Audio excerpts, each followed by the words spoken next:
আজকের এই সমাবেশের সংগ্রামী প্রধান অতিথি বাংলাদেশ জামাতে ইসলামীর কেন্দ্রীয় নির্বাহী পরিষদ সদস্য ও প্রচার বিভাগীয় সেক্রেটারি বাংলাদেশ ইসলামী ছাত্র শিবিরের সাবেক কেন্দ্রীয় সভাপতি বিশিষ্ট আইনজীবী আজকের এই সমাবেশের মূল আকর্ষণ অ্যাডভোকেট মতিউর রহমান এখন বক্তব্য রাখছেন আজকের এই সমাবেশের প্রধান অতিথি অ্যাডভোকেট মতিউর রহমান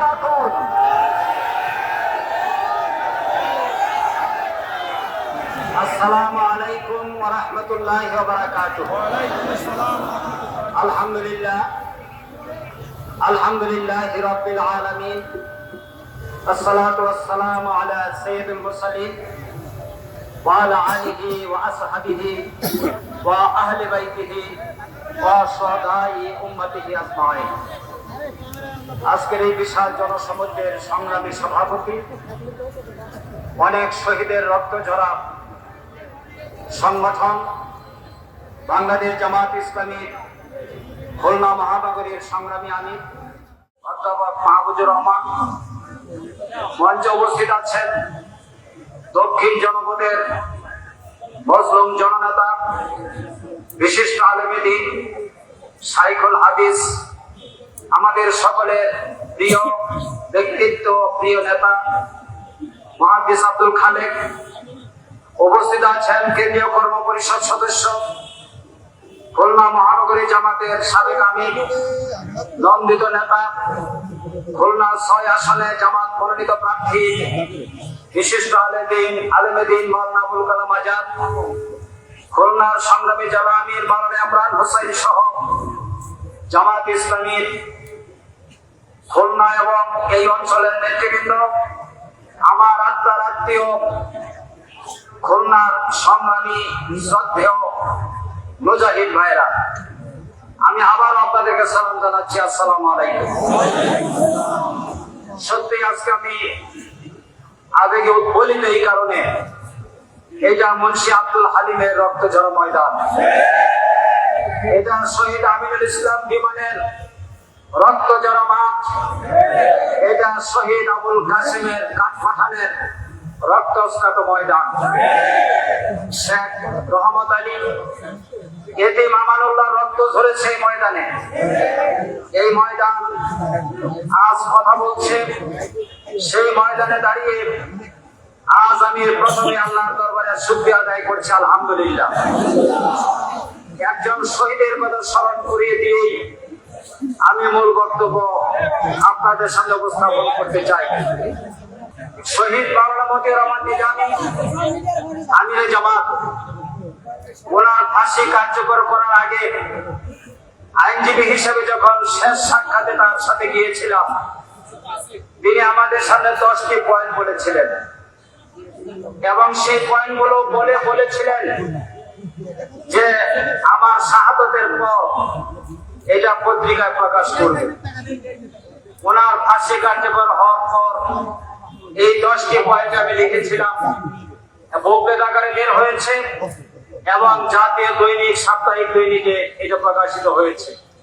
তার একটি পয়েন্ট ছিল আমার রক্ত, এরপরে বলছেন আমাদের রক্ত বাংলাদেশে কথা বলবে এবং পরিবর্তনের সূচনা করবে। আজকে ডাকসু নির্বাচন, শহীদ আব্দুল মালিকের পর মাওলানা মতিউর রহমান নিজামীকে 1991 সালে রক্তাক্ত করা হয়েছিল। পরম করুণাময় রব্বুল আলামিন ডাকসুতে শিবিরের নিরঙ্কুশ বিজয় দিয়েছেন। 30 বছর জাহাঙ্গীরনগর বিশ্ববিদ্যালয়ে ইসলামী ছাত্র শিবির নিষিদ্ধ ছিল। একটা পাখি হত্যা করা হলে তার 500 টাকা জরিমানা করা হতো, আর শিবির নেতাদেরকে গুলি করে হত্যা করা হতো, তার কোনো প্রতিবাদ করা হতো না। সেই ময়দানে আল্লাহ রাব্বুল আলামিন বিজয় দান করেছেন। রাজশাহী বিশ্ববিদ্যালয়ে মহান আল্লাহর মেহেরবানিতে আমরা বিজয় অর্জন করব ইনশাআল্লাহ। মাধ্যমে প্রমাণিত হচ্ছে আগামী দিনের বাংলাদেশ ইসলামী আন্দোলনের বাংলাদেশ। আগামী দিনের পার্লামেন্ট কোরআনের পার্লামেন্ট। আগামী দিনের বঙ্গভবন আল কোরআনের বঙ্গভবন ইনশাআল্লাহ।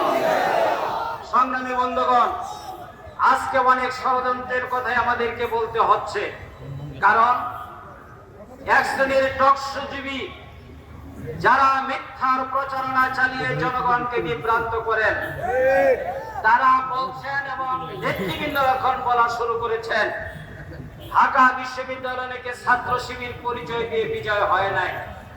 আপনাদের কথা মেনে নিলাম, আপনারা যারা হেরেছেন তারা তো দলীয় পরিচয় নিয়ে নির্বাচন করে হেরেছেন। আপনারা আগামী দিনে দলীয় পরিচয় নিয়ে নির্বাচন করে হারার প্রস্তুতি গ্রহণ করুন। এইভাবে কথার ভুল ছড়িয়ে বাংলাদেশের মানুষকে বিভ্রান্ত করা যাবে না। আজকে আমরা দলীয় এজেন্ডা নিয়ে মাঠে নামি নাই। যে 5 দফা কর্মসূচি, এটা জামাত ইসলামীর দলীয় এজেন্ডা নয়, এটা বাংলাদেশের 18 কোটি মানুষের এজেন্ডা।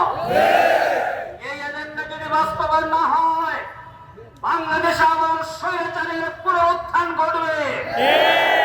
এই বাস্তবে যদি বাস্তবায়ন না হয়, আবার পতিত স্বৈরাচার বাংলাদেশে পুনর্বাসিত হয়ে এদেশের আলেম ওলামা, পীর মাশায়েখ, ছাত্র, শিক্ষক, শ্রমিক, পেশাজীবী, বুদ্ধিজীবী সহ আবার গণহত্যা শুরু করবে। এই পরিবেশ যেন ফিরে না আসে, এই জন্যই আমাদের 5 দফা। 5 দফার মধ্যে 1 নাম্বার দফাটি আপনারা জানেন। প্রথম দফাই হচ্ছে জুলাই জাতীয় সনদের ভিত্তিতে আগামী নির্বাচন করতে হবে। এটা আইনগত ভিত্তি দেওয়ার কথা আমরা বলেছি। বাংলাদেশ পরিচালনা যারা করছেন তারা 8ই আগস্ট কোন আইনের ভিত্তিতে ক্ষমতা এসেছেন? বাংলাদেশের সংবিধানের কোন আইনের কথা আপনারা দেখাইতে পারবেন না। একটি আইন আছে, বাংলাদেশের সংবিধানের 7 অনুচ্ছেদ অনুযায়ী জনগণের অভিপ্রায়ের অভিব্যক্তি হিসেবে সরকার গঠিত হবে। যার কারণে 5ই আগস্ট যখন শেখ হাসিনা পালিয়ে গেল, সাংবিধানিক ভাবে প্রধানমন্ত্রী নাই, মন্ত্রিপরিষদ নাই, পার্লামেন্ট নাই, এবং বাংলাদেশে প্রায় 42 থেকে 45টির মতো সাংবিধানিক ধারা কার্যকর হয়ে গেল। এই অবস্থায় জনগণের প্রতিনিধি হিসেবে সকল রাজনৈতিক দল একমত হয়ে বর্তমান অন্তর্বর্তীকালীন সরকার গঠন করেছেন এবং আপনারা শপথ নিয়েছেন। এই অন্তর্বর্তীকালীন সরকারের বক্তব্য সংবিধানের কোথাও নাই। এটা যদি বৈধতা দিতে হয়, তাহলে জুলাই সনদ বাস্তবায়ন করতে হবে। আর জুলাই সনদ যদি বাস্তবায়ন না হয়, তাহলে এই সরকার যত কর্মকাণ্ড করবে, কোন কর্মকাণ্ডের আইনগত ভিত্তি থাকবে না, এমনকি জাতীয় সংসদ নির্বাচনেরও আইনগত ভিত্তি থাকবে না। এই জন্যই আমরা প্রথম বাক্যই বলেছি জুলাই সনদকে আইনগত ভিত্তি দিতে হবে। আমাদের একটি বন্ধু রাজনৈতিক দল, ওনারা একটা টেকনিক্যাল কথা বলেছেন। টেকনিক্যাল কথা হচ্ছে, যদি আইনের কোনো উপায় থাকে তাহলে ওনারা এটা আইনগত ভিত্তি দিতে মেনে নেবেন।